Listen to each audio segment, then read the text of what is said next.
urte askotan amets egin dugu horrelako eraikin bat izango genuela Gipuzkoako ondarea gorde eta zabaltzeko. Orain dela 20 urtetik beharrezko ikusten zen azpiegitura beraz, Gipuzkoan martxan jartzea, oso notizio ona da guztientzako.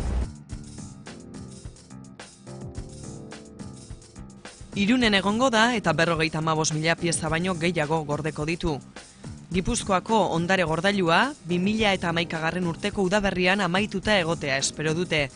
Bertan gorde eta ezagutaraziko dira Gipuzkoako Foru Aldundiaren bilduma propioak, Santelmo Museoko funtsak, Kutxaren kolekzioko zati bat eta baita Gipuzkoako gordailu arkeologiko eta paleontologikoa ere.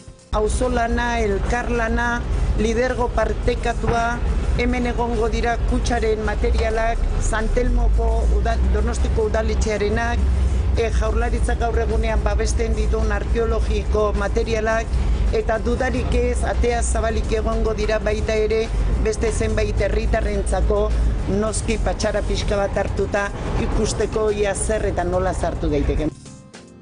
Gordailua Irungo Arretxe gainean ari dira eraikitzen. Eraikin modernoa da, 3 solairukoa. Gordailu izateaz gain, zerbitzu globalak ere eskainiko ditu, erakunde publiko eta pribatuekin lankidetzan. Gordailu paper garrantzitsu bat jokatuko da Irungo eta Gipuzkoako etorkizunean. Eta badakizue, Irun hiria apustu kulturala, esan nahi duela. Eta gure Erromatar eta Mentxugal museoekin eta Irugurutze eta Labeko bateriarekin. Eta, zentzu horretan, nire ustez gordailu euste puntu nagusia izango da.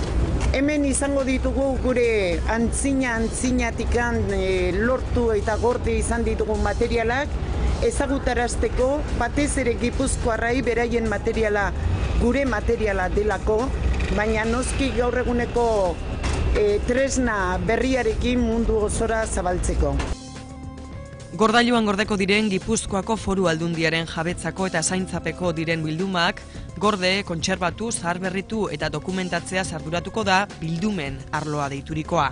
Foru Aldundiak bere kultur politiketan da estrategietan dauzka arlo diferenteak eta apustu berezia egin dugu kontenidu berrien sorreraren inguruan. Eta badakizuen bezala hor Gipuzkoa 2.0 proiektua martxan dago, Tabakaleran baita ere guk ikuspegi horrekin landu egiten du proiektua.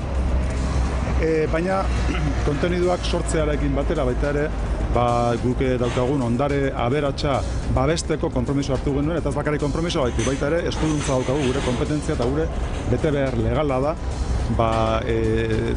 ondare hori behar den bezala babestea. Bildumak gehitzeko programak ere garatuko dira gordailuan esaterako, egun artelekun dauden arkeologia eta arte pintura bildumen zaharberritze zerbitzuak gordailura eramango dira. Gainera, lankidetza hitzarmenen eta zentroaren edukiera fisikoaren arabera, partikularren, udalen edota bestelako bildumak ere gorde eta biltegiratzeko zerbitzuak ere eskaini gura dira. Duela 20 urte hasi zen Gipuzkoako Foru Aldundia Gipuzkoako ondarea gordetzeko biltegi baten beharra ikusten. Gaur, ametsa ia gauzatu da. Inbertsio ikuspegitik, dakizuen bezala, inbertsio honek gutxo gara bera, dena ekipatuta ondoren 16 milioi euro ingurukoa izango da, eta beraz esan dezaket inongo zalantzari gabe legealdi honetan Foru Aldundiak egingo duen inbertsiorik importanteena dela, zalantzari gabe kultura arloan. Gordailua eraikina Pedro Lasarte eta Jose Leon Astigarraga arkitektuen lana da. Estetikoki puntako eraikina eta baita energia aurrezteko neurriei dagokienean ere. Ikusten dut edifizioa berak ere adierazten duela Gipuzkoako Foru Aldundiaren apustua sostenibilidadearen alde eta gure gestio planean esaten genuen bezala gure sustraietatik abiatu eta globalizazio mundu horretara ere txertatuta gaude eta oraindiken eta indar gehiagorekin edo ondare zabalagoarekin egoteko. 3 solairutan banatuta eta 9.000 metro kuadro baino gehiagorekin energia aurreztearen ikuspegitik erreferente izan nahi du. Estalkian eguzki baratze fotovoltaikoa izango du eta baita klimatizazio geotermikoko sistema ere. Klimatizazio sistema berritzaile bat izango du eta lurrazpiko energia aprobetxatuko duala. Modu horretan beharrezko energiaren 180 lortuko da eta urtean 52.000 euro inguru aurreztuko dira energia fakturan.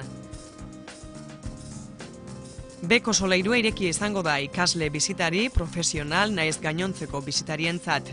Hemen egongo dira erabilera anitzeko aretoa, areto didaktikoa, dokumentazio aretoa eta ikertzaileentzako aretoa ere bai. Erabilera anitzeko aretoak zentroan gordetzen diren materialekin aldi baterako erakusketak antolatzeko aukera ere emango du. Goiko solairuan aldiz, bildumak egongo dira eta baita gordailu arkeologiko eta paleontologikoa ere. Gordailu eraikina 2011ko udaberrian amaituta egotea aurre ikusten da. Hornikuntza lanak amaitzean materiala prestatzen hasiko dira, ondoren bilketa eta garraio lanak egin ahal izateko bildumak dauden zentroetatik gordailura.